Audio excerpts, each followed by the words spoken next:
Où que vous soyez, où que vous vous trouviez, que vous soyez à la maison, que vous soyez à l'hôpital, que vous soyez malade, que vous soyez souffrant et que vous soyez même abandonné de tous, rejeté de tous, méprisé de tous, que le Dieu qui m'a envoyé, le Seigneur Jésus-Christ, vous bénisse et vous aide à traverser cette épreuve. Vous deviez savoir que les épreuves sont des événements dans la vie d'une personne qui l'amène à grandir.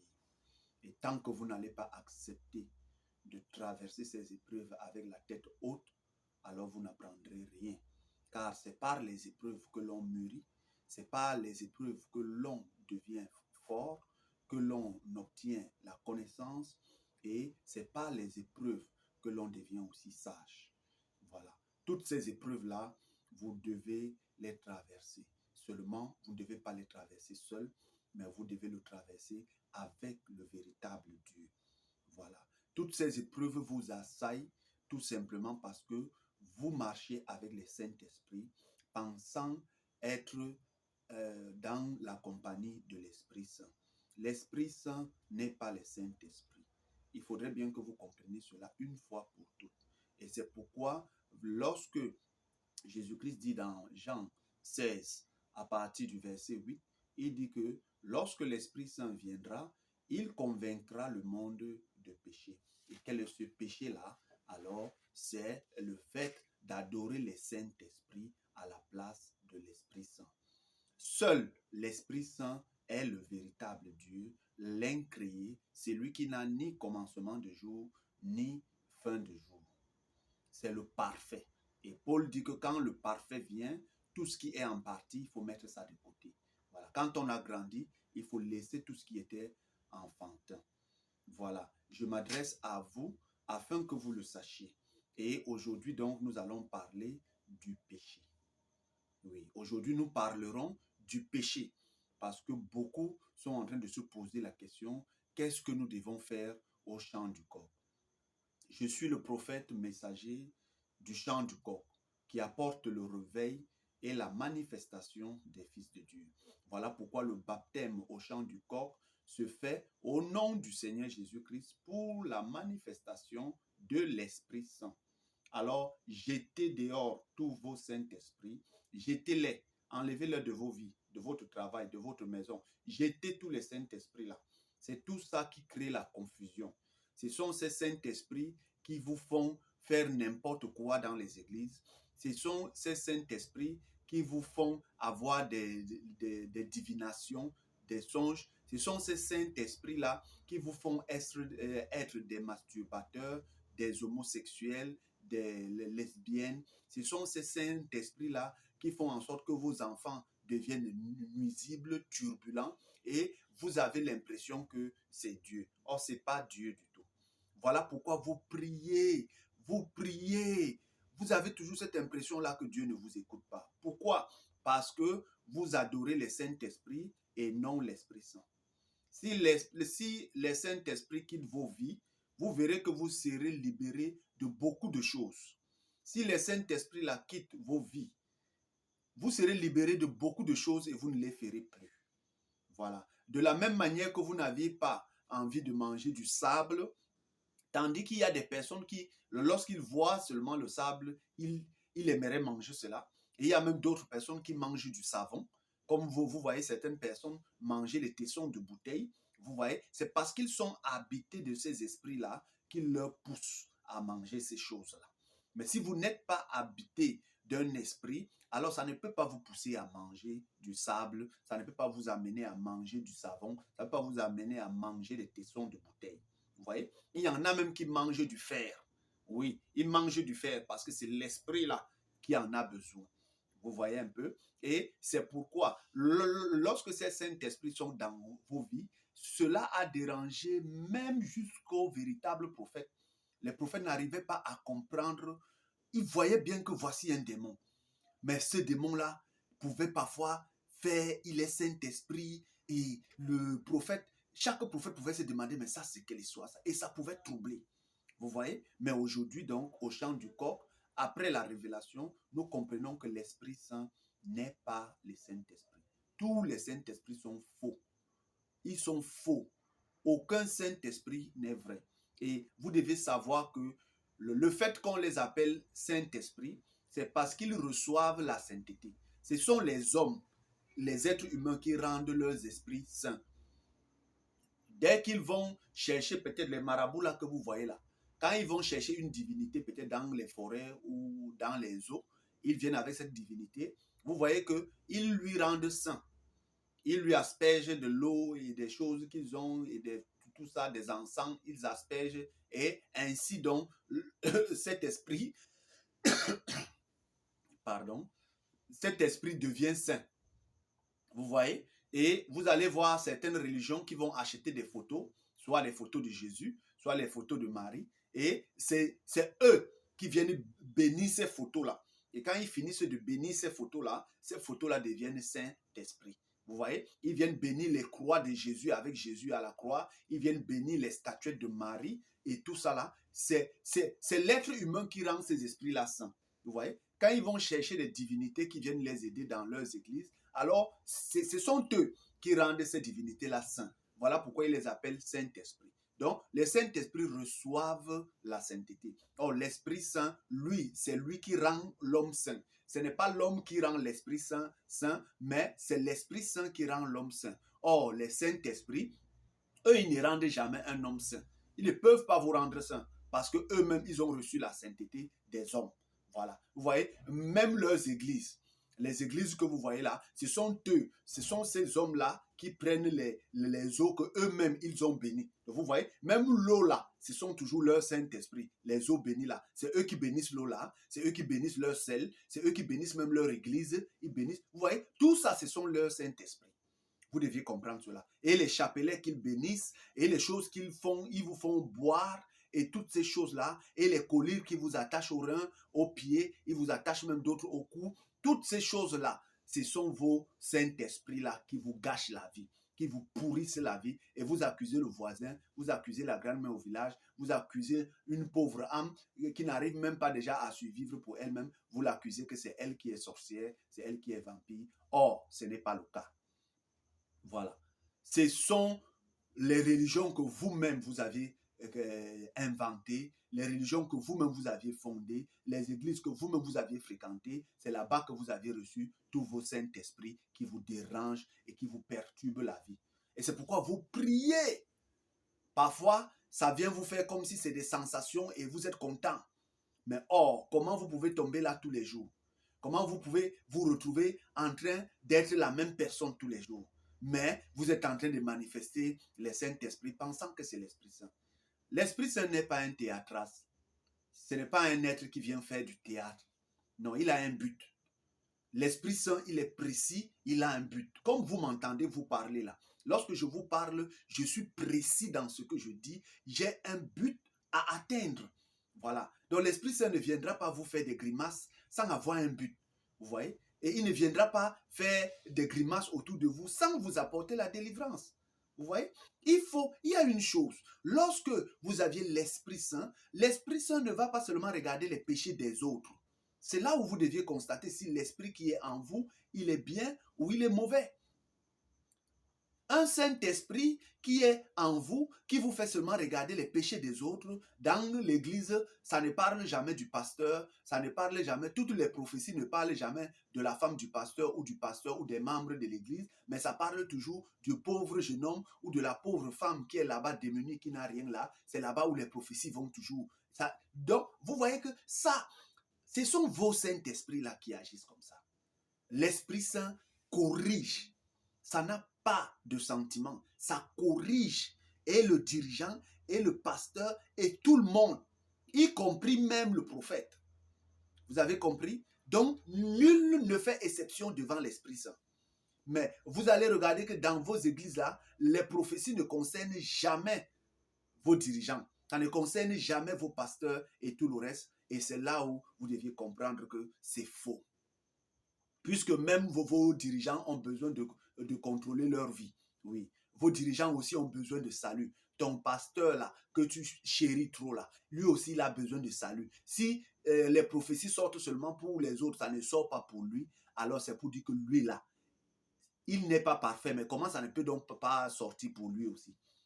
C'est pour dire que tu es devant un aveugle qui conduit aussi les aveugles. Et un aveugle qui conduit les aveugles, tous deux périront. Voilà. Donc, vous devez savoir cela. Et ce sont tous ces Saint-Esprits-là qui minent la vie des hommes sur la terre. Alors aujourd'hui, au chant du coq, vous devez donc vous débarrasser de tout cela pour avoir la vie, le salut. Et le seul moyen pour se débarrasser de tous ces Saint-Esprits, c'est de prendre votre baptême au nom du Seigneur Jésus-Christ pour la manifestation de l'Esprit Saint. C'est le seul moyen de vous débarrasser. Il a été dévoilé, il ne peut plus rien dans votre vie. Les Saint-Esprits ne peuvent plus rien faire, mais seulement est-il dit que leur empreinte restera toujours dans vos vies tant que vous ne vous débarrasserez pas de tous ces Saint-Esprits. Voilà. Aujourd'hui, donc, je veux parler du péché. Voilà. Je veux apporter la bonne compréhension sur le péché. Qu'est-ce que c'est que le péché? Maintenant, beaucoup de personnes pensent que voler, mentir, forniquer, tout ça, c'est le péché. Non, ce n'est pas ça qu'on appelle le péché. Il n'y a pas plusieurs péchés. Il y a un seul péché. Et c'est ce que l'homme a laissé pour aller prendre les traditions d'hommes et venir maintenant troubler les gens avec. Vous voyez? Il y a un seul péché. Le seul et véritable péché, c'est l'incrédulité vis-à-vis de Dieu. Voilà votre péché. Voilà le seul péché. J'ai dit bien, il n'y a qu'un seul péché, il n'y a pas plusieurs péchés. Il y a un seul péché, c'est l'incrédulité vis-à-vis de Dieu. Voilà. C'est le seul et unique péché qui existe et que Dieu connaît. Maintenant, pourquoi le vol, le mensonge, la masturbation et toutes les autres choses? Pourquoi tout ça? Alors, maintenant, vous deviez savoir que le mensonge, la masturbation et toutes les autres choses, le vol, l'hypocrisie, la jalousie, tout ça, ce sont les attributs du péché qui est l'incrédulité vis-à-vis de Dieu. Un homme incrédule vis-à-vis de Dieu, c'est un homme qui produit donc maintenant les attributs de ce péché. Il faut bien comprendre ce que je suis en train de dire. Vous voyez, lorsque vous êtes en train de concocter une sauce, cette sauce-là a des odeurs. De la même manière, si cette sauce-là se gâte, alors cette sauce aussi elle va dégager les odeurs. Et ces odeurs-là vont attirer quoi? Les cafards, les souris, les asticots et un peu de tout là. Vous voyez? C'est la même chose. Vous voyez?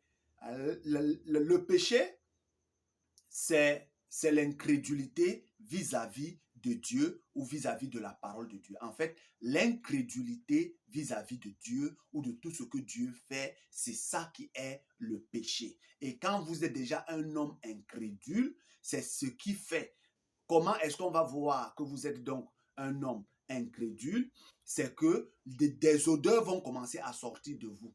Et quelles sont ces odeurs-là? Les odeurs-là peuvent sortir la jalousie, l'hypocrisie, la ruse, la méchanceté, la masturbation, la fornication, l'adultère, le mensonge et toutes les autres choses-là que vous voyez. Voilà. Ce sont ces odeurs. Et c'est par ces odeurs-là qu'on sait que cet homme est gâté ou cette femme, elle est gâtée, elle n'est pas bien. Vous comprenez? Donc, il n'y a pas plusieurs péchés. Arrêtez de vous tourmenter la tête. Oh, j'ai les péchés. Non. Ce que vous faites là, ce ne sont que les odeurs. Le mensonge n'est que l'odeur du péché. Le mensonge n'est que l'attribut du péché.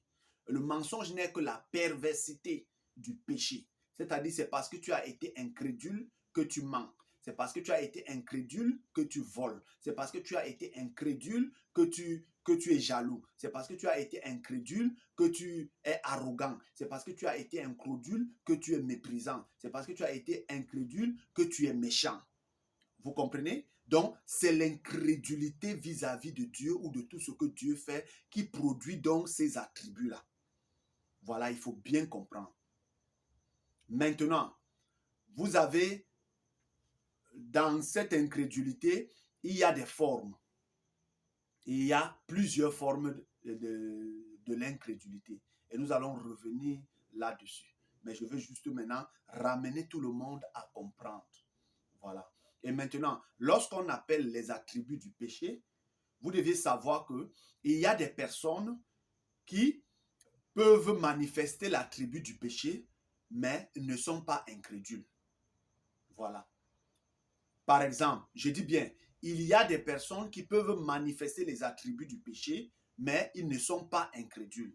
C'est-à-dire, une personne, par exemple, qui se retrouve en train de mentir pour sauver sa vie. Dans une circonstance, vous retrouvez quelqu'un en train de mentir, il ment, et lorsque vous allez fouiller, vous allez trouver que cette personne a menti pour sauver sa vie. Alors, cette personne-là qui ne donc pas incrédule, vous allez remarquer que lorsque cette personne finit de mentir pour sauver sa vie, bien qu'il a même sauvé sa vie, mais ça va le déranger à l'intérieur. Ça va le déranger, déranger. Et celui-là cherchera le moyen de se repentir. Il cherchera parce qu'en lui, il n'y a pas d'incrédulité. Il faut bien comprendre. Vous voyez? Mais celui en qui il y a de l'incrédulité, quand il ment, il dort bien, il se sent bien, il n'a pas de problème. Observez bien, une personne en qui il y a de l'incrédulité n'a pas de remords. Il n'a pas de remords. Rien ne lui dérange après qu'il ait commis les attributs là. Vous voyez? Il est tranquille. Il peut tuer, il vient, il dort tranquillement, il n'a pas de problème. Il peut manifester la jalousie, les odeurs qui sortent de lui. Vous savez pourquoi? Parce qu'une personne incrédule est une personne morte. Une personne qui est incrédule, c'est un être qui paraît vivant, mais qui est mort au-dedans. C'est-à-dire un mort là. Vous voyez, quand même un mort dégage des mauvaises odeurs. Le mort lui-même ne ressent pas, mais ce sont les vivants qui ressentent. Voilà pourquoi une personne qui est incrédule, peu importe comment il est vivant devant vous, il est mort. Et Jésus-Christ pouvait dire quelque part que laissez les morts enterrer leurs morts. Vous voyez que quand on parle des morts, enterrer leurs morts, c'est deux types de morts. Il y a un mort qui est bel et bien mort physiquement, et il y a un autre là qui est spirituellement mort, mais physiquement il est vivant. Vous voyez? Voilà. Donc, une personne incrédule, c'est une personne qui est morte. Quoique étant vivant, elle est morte. Elle est là devant vous, mais elle est morte. Voilà pourquoi, lorsqu'elle manifeste maintenant, lorsque cette personne incrédule manifeste les attributs de l'incrédulité, c'est-à-dire du péché, lorsque cette personne qui est morte manifeste les attributs, c'est-à-dire ressort les odeurs de la jalousie, elle-même ne s'en rend pas compte parce qu'elle est morte. Il faut bien comprendre ce que je suis en train de dire. Voilà. Maintenant, cette personne qui manifeste de l'incrédulité, qui est le péché vis-à-vis de Dieu, lorsque vous allez remarquer qu'elle sort des odeurs de jalousie, les odeurs d'hypocrisie, les odeurs de la méchanceté, les odeurs de l'arrogance, les odeurs du mépris, les odeurs de la fornication, les odeurs de l'adultère, les odeurs des injures, des paroles pas bien du tout, alors vous allez remarquer que cette personne-là, c'est à cause de l'incrédulité qu'elle agit ainsi. Voilà. Et maintenant, les attributs-là, elle-même, elle est morte, mais elle ne voit pas ça. Et peu importe comment tu vas parler à un mort, tu lui dis, oh, toi, le mort là, tu sens, il ne te répondra pas. Vous ne pouvez pas dire à quelqu'un qui est mort que, oh, tu es jaloux et il va comprendre. Non, il ne comprendra pas. Ce n'est pas de sa faute, c'est parce qu'il est mort. C'est la même chose que lorsque vous trouvez quelqu'un qui est mort et qui dégage des odeurs, peu importe comment vous allez boucher vos narines, vous allez faire là, parfois vous allez arrêter vos narines, vous allez beau vous balader autour du mort, il ne se dérangera pas. Mais si vous voulez remarquer que celui-là, il est vivant, alors lorsque l'esprit entre ou bien l'âme entre encore dans le corps qui est mort, s'il se lève, la première des choses, il va voir comment vous bouchez vos narines, il comprendra que c'est lui qui est la cause, alors il va se lever, il ira se laver. Vous voyez? Voilà. Maintenant, ce genre de personne-là, peu importe ce que vous allez faire contre cette personne, vous vous dérangerez pour rien. Vous savez pourquoi? Parce que vous êtes en train de combattre contre la chair qui ne peut rien comprendre, mais vous n'êtes pas en train de combattre contre l'esprit. Donc, tous les injures et tout ce que vous allez faire là, en fait, vous devenez participant de ces péchés. Si vous aussi vous passez le temps à l'injurier, vous passez aussi le temps à calomnier cette personne, vous passez votre temps à réagir comme cette personne-là qui est morte et qui est en train d'être incrédule et qui sort les mauvaises odeurs et toutes ces choses-là, alors vous devenez participant et actionnaire de son péché. Et c'est pourquoi vous voyez beaucoup de personnes finissent de causer avec quelqu'un et quand ils rentrent, ils ont pris quelque chose pour partir avec.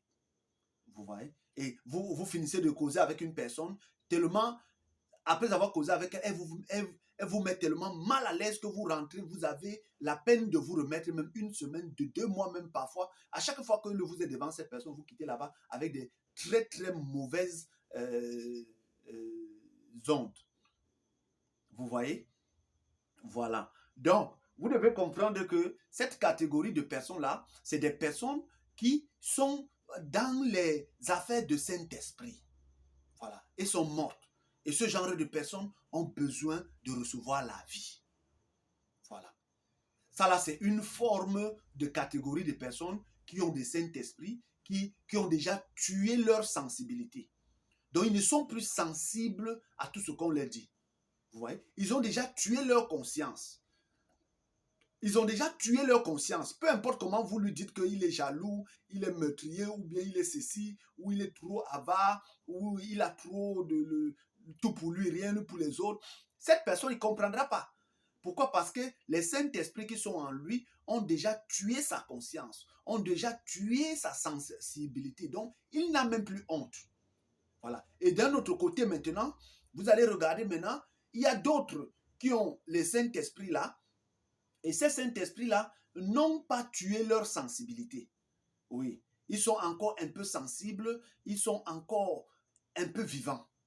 Voilà, ils sont encore un peu vivants. Donc, ils sont sur le point de mourir. Bon, quand ils font quelque chose, vous voyez, ils se sentent mal à l'aise. Et quand ces personnes-là se sentent mal à l'aise, qu'est-ce qu'ils font? Ils cherchent un réconfort. Et ils vont donc maintenant chercher quelqu'un qui va leur confortés dans leur position. Soit ils partent dans les livres saints là, les livres soi-disant saints là, ils vont là-bas chercher une parole qui va les réconforter dans leur position.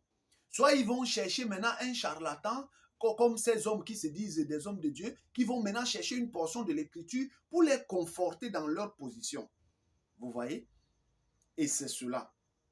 Mais maintenant, que fait l'Esprit Saint? L'Esprit Saint vient maintenant se débarrasser des Saint-Esprits de part et d'autre. Et lorsque l'Esprit Saint entre en vous, vous reprenez vie. C'est-à-dire, toi qui étais mort spirituellement, tu reprends vie. Et tu commences maintenant à voir tout le mal que tu faisais aux uns et aux autres. Or, toute ta vie, on a pu te dire que tu es méchant, ça ne te disait rien. Toute ta vie, on a pu te dire que ce que tu fais là n'est pas bien, tu ne comprends pas. Toute ta vie, on a pu te dire que tu es arrogant, tu es méprisant. Ça, tu ne peux pas comprendre tant que les Saint-Esprits habitent ta vie. Mais dès que l'Esprit Saint entre en vous et que le Saint-Esprit vous quitte, ce n'est pas quelqu'un qui vient vous montrer maintenant la saleté que vous étiez en train de faire. Quelqu'un qui a le Saint-Esprit est capable de faire les selles même là où il dort. Il fait les selles là où il dort. C'est-à-dire, il vole là où il dort. Il vole là où on le nourrit. Il est arrogant là où on le nourrit. Il est méprisant là où on le nourrit. Il est méchant là où on le nourrit. Il fornique même là où on le nourrit. Donc en fait, il fait de la saleté là où il vit, là où il dort. Et il ne peut pas avoir d'amour. Il n'y a pas d'amour en quelqu'un qui a les Saint-Esprit. Le Saint-Esprit va vous produire des faux amours, c'est-à-dire des fausses manières d'aimer. Et c'est cet amour-là que les Saint-Esprit vous produisent, c'est l'amour par les intérêts. L'amour par toutes sortes de l'hypocrisie ou de ruse. Et ces Saint-Esprits-là sont très malins. Ce sont des esprits malins. Vous voyez, ces Saint-Esprits-là, il y a des esprits malins, il y a des esprits comme ceci rusés, il y a des esprits hypocrites. Parmi eux-là, tous là, ils ont des caractéristiques. Et c'est pourquoi donc vous devez savoir aujourd'hui que le péché même, c'est l'incrédulité vis-à-vis de Dieu. Lorsqu'on dit que quelqu'un est incrédule là, franchement, c'est grave. Et ça a plusieurs formes. Nous allons revenir là-dessus. Voilà. Quelqu'un qui est incrédule c'est une personne, en fait, que la parole, qui ne laisse pas passer la parole. C'est-à-dire, il n'accepte pas, il a mis les barrières en lui. Il met les barrières. Oui, il met des barrières. Soit pour des plaisirs charnels, soit pour des envies physiques, soit pour des choses imaginaires, pour beaucoup de choses. L'incrédulité a beaucoup de formes. Par exemple, je vais vous prendre l'exemple un peu pour que vous compreniez un peu certaines formes d'incrédulité. Maintenant, la Bible dit que Jésus-Christ là est ressuscité des morts. Bon, si tu crois que Jésus-Christ est ressuscité des morts, est-ce que tu peux aller encore chercher un Jésus à la croix? Tu vois?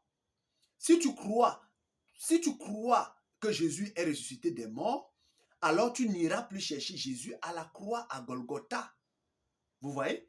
Le fait d'aller chercher Jésus à la croix à Golgotha, c'est parce que tu es incrédule. C'est parce que tu ne crois pas que Jésus est ressuscité. Alors là, voici l'incrédulité.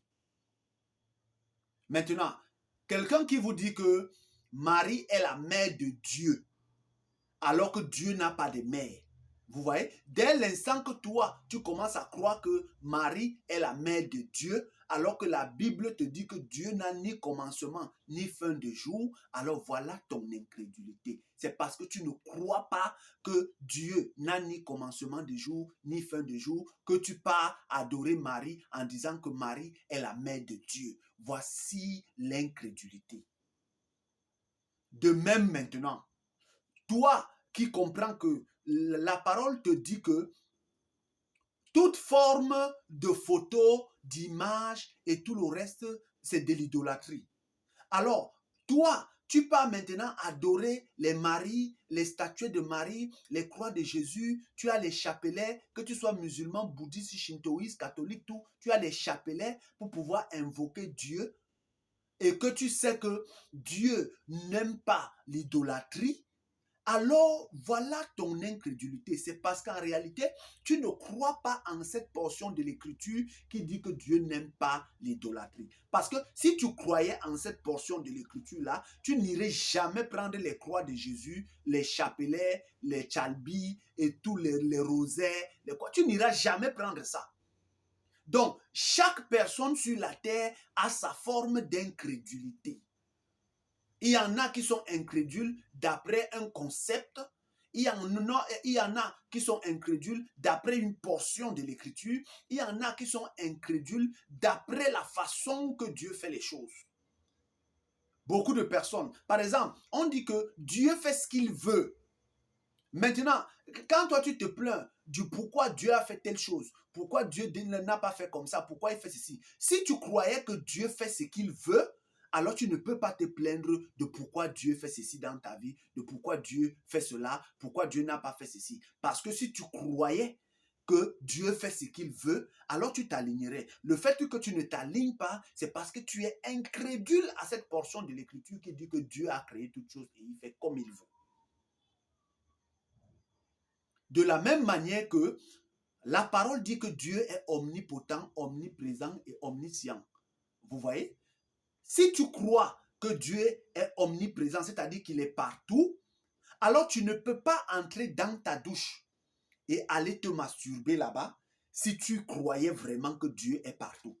Parce que si tu crois cette portion de l'Écriture qui dit que Dieu est partout, il est omniprésent, Alors si tu crois ça, tu ne peux pas aller à la douche te masturber. Oui. Tu ne peux pas être à la maison en train de feuilleter, de défiler ton écran téléphone et tu te mets à regarder des scènes impures. Parce que si tu crois que Dieu est partout, alors cela te fera comprendre que pendant que tu es en train de voir ces scènes impures-là, Dieu est derrière toi, il te regarde. Et si tu crois cela, tu ne peux pas regarder. Vous comprenez? Donc, chacun est incrédule selon des formes, selon des manières. Je vous l'explique clairement pour que vous puissiez mieux comprendre ce que c'est que le péché. Maintenant, deux personnes peuvent voler. Dieu vient condamner une personne et Dieu laisse l'autre. Pourquoi? Parce que celui-ci qu'on a condamné est incrédule lorsqu'il vole. Pour lui, c'est que Dieu ne lui fera rien. Il vole parce qu'il est trop intelligent, il est trop sage, il se sent en fait, il compte sur lui. Vous voyez? Donc, c'est l'incrédulité de celui-ci qui le pousse à voler. Parce qu'il se dit que Dieu ne le voit pas. Mais il y a maintenant celui que Dieu laisse là, qui a aussi volé comme l'autre. Lui, il ne vole pas parce qu'il est incrédule, il sait que Dieu existe. Mais à cause des conditions de la vie, c'est le seul moyen pour calmer sa famine. Il va voler rien que pour chercher ce qu'il va manger. Dieu ne peut pas le condamner. Par exemple, prenons deux personnes.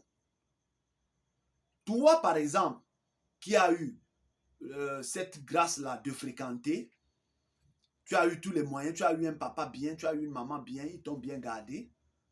Mais maintenant, tu as toutes les possibilités, tu as fréquenté. Donc, c'est-à-dire, tu peux griller du maïs, tu peux avoir des petits commerces, tu peux aller travailler secrétariat, tu peux aller faire ceci, mais tu laisses tout ça pour aller faire la prostitution. Tu vois? Mais maintenant, il y a une autre ici que depuis sa plus tendre enfance, son père l'a violée. Parfois, ce sont ses cousins qui l'ont violée. Elle a grandi seulement que dans les viols, soit c'est les voisins qui l'ont violée. Donc, elle a grandi seulement comme ça dans les viols. Ça veut dire que depuis son enfance, on l'a violée et des esprits, des Saint-Esprits sont entrés en elle et tout le reste. Donc, là où elle est là, elle ne connaît que ça. Le viol, la barbarie. Et ce n'est qu'avec ça qu'elle grandit. Et quand elle grandit maintenant, qu'est-ce qu'elle fera dans la rue? C'est le moyen par lequel elle pourra avoir de quoi manger.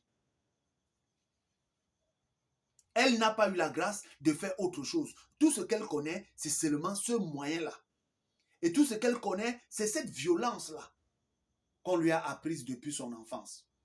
Maintenant, entre elle et toi, qui as reçu toute l'éducation, hein, et on a envoyé même à l'école, on a fait former et tout, tu laisses tout ça pour aller te prostituer. Tu vois que toi, tu as eu le choix dans la vie.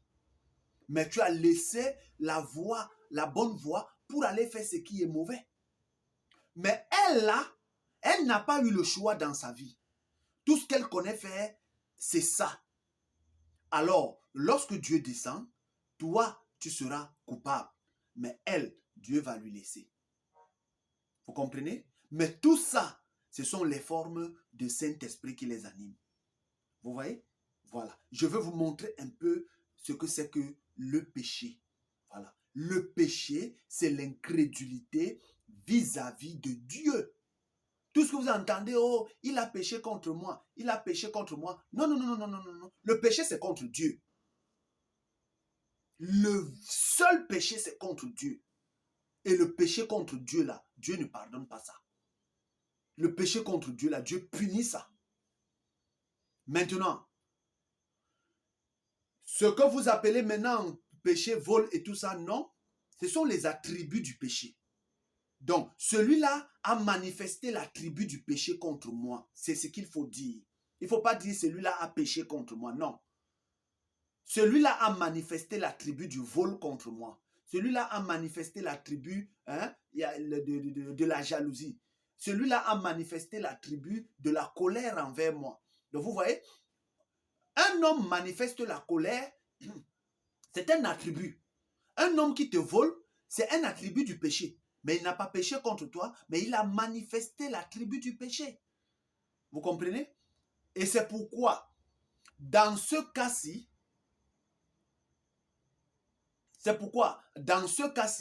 alors, une personne qui manifeste l'attribut du péché contre son frère, ou son voisin, ou son ami, ou son camarade, ou son parent, alors Dieu est tenu de venir vous séparer. Dieu est tenu de venir mettre la paix, ou de venir vous séparer, ou de venir pardonner, ou de venir accomplir la justice. Mais une personne qui manifeste le péché, c'est contre Dieu directement. Alors, lorsque vous manifestez le péché contre Dieu directement, alors qui viendra vous séparer entre vous et Dieu? C'est pourquoi il faut connaître. Je vous parle, il faut comprendre. Je suis votre prophète. Voilà. Ne regardez pas à la façon d'être. Tous les prophètes ont leur style. Si vous étiez avec Branham, vous ne saurez même pas que Branham était un prophète. Branham était quelqu'un très amusant. C'était quelqu'un qui pouvait te faire rire à tout bout de champ. C'était quelqu'un vraiment... Branham avait refusé même de mettre une barrière chez lui. Chez Branham, il ne mettait pas les barrières. Branham, même les sonneries, là, il n'y en avait pas. Branham aimait quand ses portes sont ouvertes, tout le monde pouvait venir lui rendre visite et le saluer à tout bout de champ. Vous voyez? Et moi, j'aime ça. J'aime pas les barrières. Voilà. Voilà pourquoi vous voyez mes pages Facebook et tout ce que je ferai, je laisserai ça ouvert. Parce que je n'ai pas peur d'une agression, je n'ai peur de personne. Voilà. Je n'ai pas peur que quelqu'un me fasse du mal parce que le mal, ce n'est pas à moi que l'on fait, l'on le fait à Dieu. Voilà. Donc, je n'ai pas peur. Moi, j'aimerais plus me rapprocher des uns et des autres.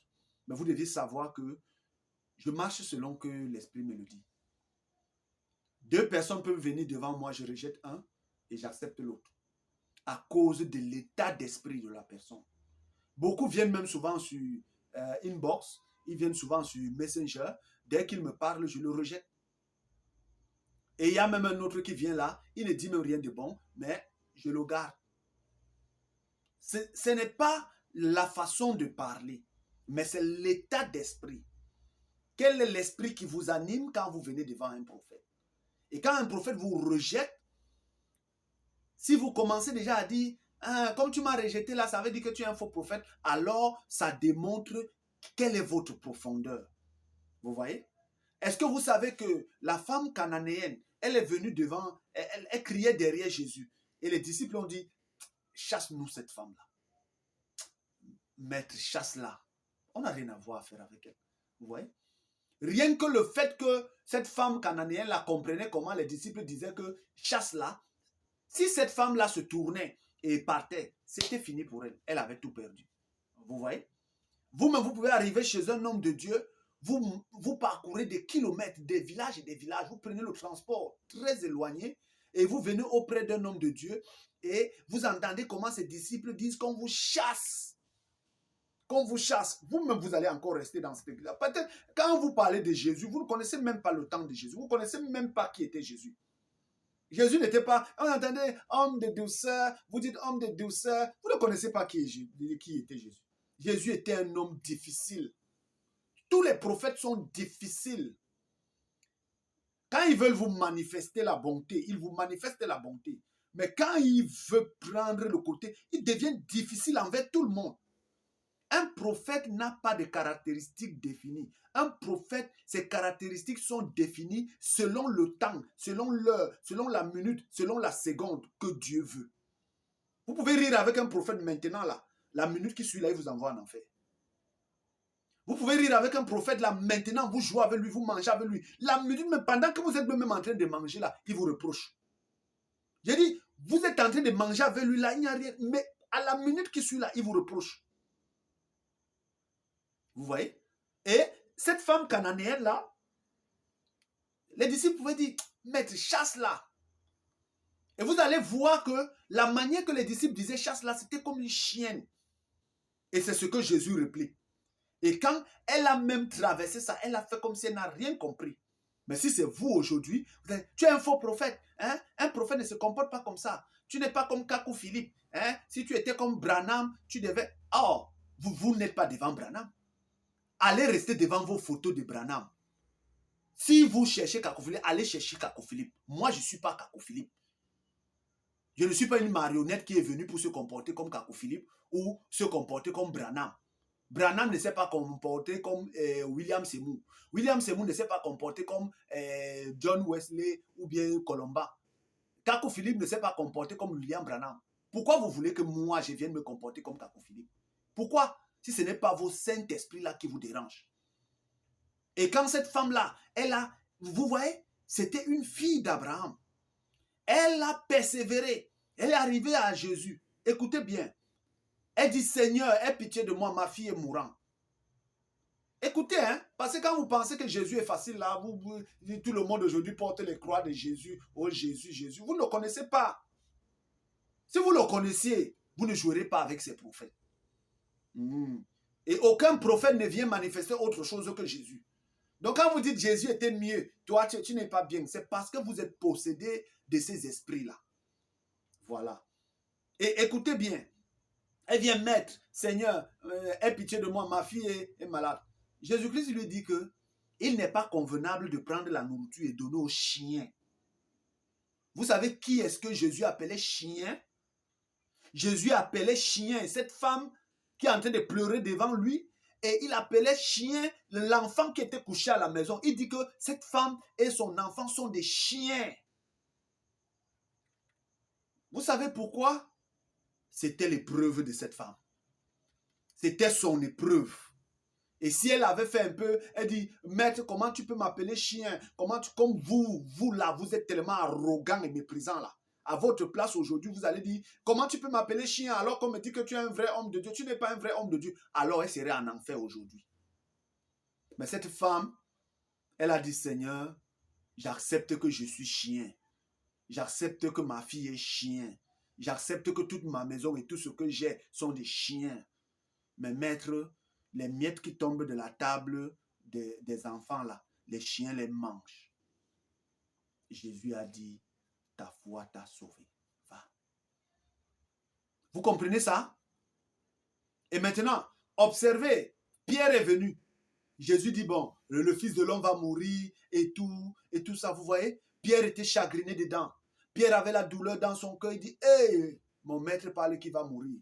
Imaginez un peu que vous êtes avec moi ou vous êtes avec un prophète et il vous dit que l'heure est venue que je meure. Imaginez la douleur que vous auriez dans le cœur. Ainsi donc Pierre se sentait. Il avait la tristesse, il était chagriné dans son cœur. Et regardez donc quelqu'un qui est chagriné, qui se peine pour vous. Il vient vous dire que non, maître, ne dites pas une chose comme ça. Comme nous tous, nous pouvons faire. Hein? Lorsque nous trouvons quelqu'un qui est fâché ou bien quelqu'un qui dit des choses contre lui-même, nous allons venir lui dire non, ne dis pas des choses comme ça. Pourquoi? Parce que nous avons le souci pour cette personne. Et maintenant, qu'est-ce qui se passe? Regardez la réponse de Jésus. Or, si c'est vous, vous allez vous attendre quand vous dites non, frère, sœur, voilà, comme la parole a dit que je vais mourir, et ceci, cela. C'est ce que vous allez vous attendre qu'on vous dise, n'est-ce pas? Mais Jésus s'est tourné, il a dit à Pierre quoi? Arrière de moi, Satan. Qui était Satan à côté de Jésus là? Ah. Il dit arrière de moi, Satan, tes pensées ne sont pas celles de Dieu. Alors que quelqu'un venait pour le consoler. Vous voyez? Et vous pensez que Jésus était facile? Jésus n'était pas facile. Hein? Parce que quand vous regardez là, vous dites que c'est ça, mais ce n'est pas ça. Donc aujourd'hui, nous parlons donc du péché. Et c'est ce que vous devez donc maintenant comprendre. Et tout ce que vous avez pris le temps de dire que telle et telle chose, non, le chant du corps viendra redresser tout. Ne vous inquiétez pas. Vous aurez tout clair. Vous saurez, aujourd'hui là, vous devez savoir ce que c'est que le péché. Le péché, c'est l'incrédulité vis-à-vis de Dieu ou vis-à-vis de sa parole, vis-à-vis de ce que Dieu fait. Donc, c'est l'incrédulité contre Dieu. Voilà. Et ce que Dieu est en train de faire avec son prophète, quand tu viens commencer à montrer que ceci, cela, tu es incrédule vis-à-vis de ce que Dieu est en train de faire. Et tu es incrédule contre Dieu quand cela est direct. Ou quand Dieu est en train de faire une chose, tu es incrédule contre ce que Dieu est en train de faire avec son prophète. Et c'est ça donc le péché. Et c'est un péché que Dieu ne pardonne pas facilement. Maintenant, les actes néfastes que un être humain peut poser à votre endroit, ce n'est pas le péché. On n'appelle pas ça péché, mais on appelle ça l'attribut du péché. Voilà. Donc ne dites plus tel a péché contre moi. Non, non. Il n'a pas péché contre vous. Vous n'êtes pas son créateur. On pêche contre son créateur. Et on commet des actes ignobles contre son prochain. Voilà. C'est-à-dire les attributs du péché là, c'est ça qu'on fait à son prochain. Mais le péché là, c'est contre son créateur. Donc ne dites plus l'homme là a péché contre moi. Non, tu n'es pas son créateur. Voilà. Un homme ne peut pas pécher contre un homme. Mais un homme peut manifester les attributs du péché contre un homme. Un homme pêche contre son créateur. Un homme pêche contre son Dieu. Et c'est ce que vous deviez savoir. Voilà. Et maintenant, évitez de pécher contre votre créateur. Évitez de pécher contre celui-là qui est votre Dieu. Et votre Dieu, ce n'est pas le Saint-Esprit. Votre Dieu, c'est l'Esprit Saint. Comprenez ça une fois pour toutes. Marc ne parle pas de Saint-Esprit. Jean ne parle pas de Saint-Esprit. Gabriel, l'ange Gabriel n'a jamais parlé de Saint-Esprit à Marie. L'ange Gabriel n'a jamais parlé de Saint-Esprit à Élisabeth. Élisabeth et Marie même n'ont jamais parlé de Saint-Esprit. Vous voyez? Élisabeth même a été remplie de l'Esprit Saint et non le Saint-Esprit. Zacharie même a été rempli de l'Esprit Saint et non le Saint-Esprit. Vous comprenez? C'est ça le péché. C'est ça donc, ce sont ces Saint-Esprits-là qui vous rendent incrédules vis-à-vis de Dieu.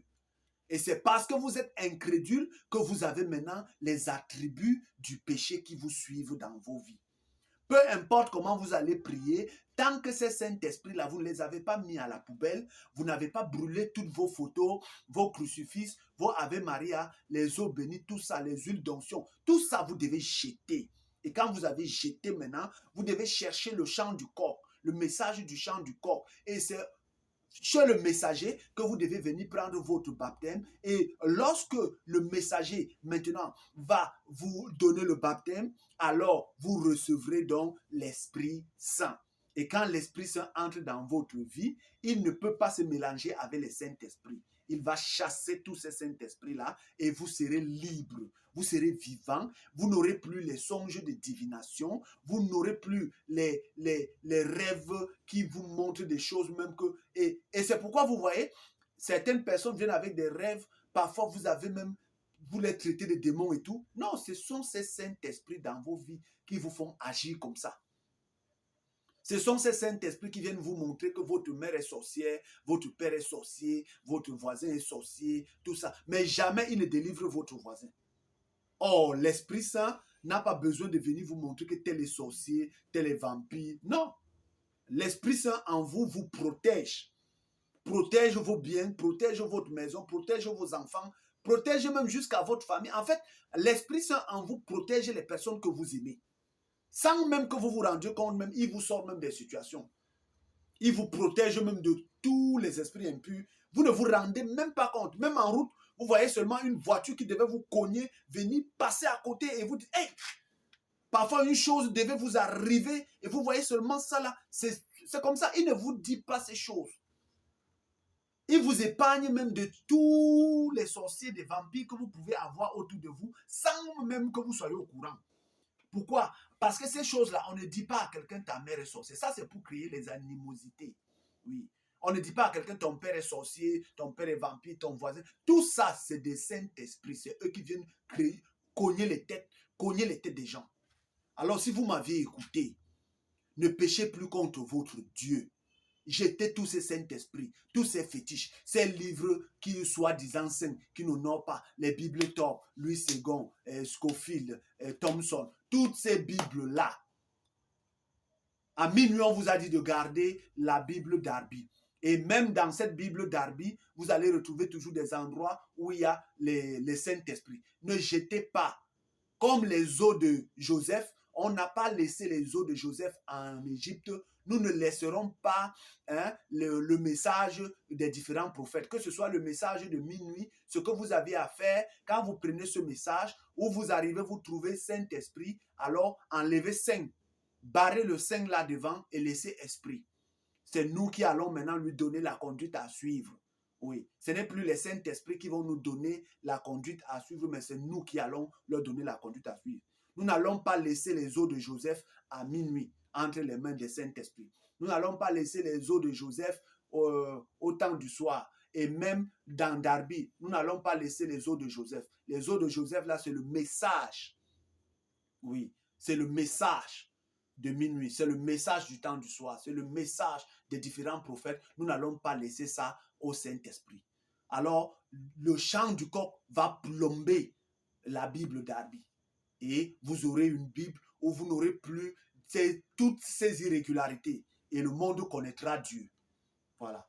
Que Dieu vous bénisse où que vous êtes et où que vous vous trouvez. Et si vous êtes malade, écoutez simplement cette vidéo. Faites en sorte qu'on vous écoute cette vidéo, qu'on vous fasse voir cette vidéo et vous vous sentirez bien. C'est par l'Esprit Saint que vous vous sentirez bien. Maintenant, passez une bonne soirée et merci encore. Partagez à toute personne et croyez-le, le réveil est là. L'Esprit Saint est là. Croyez-le, car il viendra vous enseigner toutes choses. Oui, il vous conduira sur toute la vérité et il viendra convaincre le monde du péché. Voilà. Nous reviendrons encore dessus pour déterminer quels sont les attributs du péché. Et maintenant aussi, je veux aussi vous faire savoir que l'amour, sans l'amour, vous n'entrerez pas. Peu importe que vous marchiez même avec le prophète, peu importe que vous soyez le père ou la mère du prophète, sans l'amour, vous n'entrerez pas. Voilà. Seul l'amour parfait entre. Voilà. Donc, peu importe comment vous vous comportez, ne soyez plus arrogant, ne soyez plus méchant, ne soyez plus mauvais. Ce n'est pas votre comportement. Ça, là, c'est le comportement que les esprits, là, vous donnent. Donc, que Dieu vous bénisse. Merci.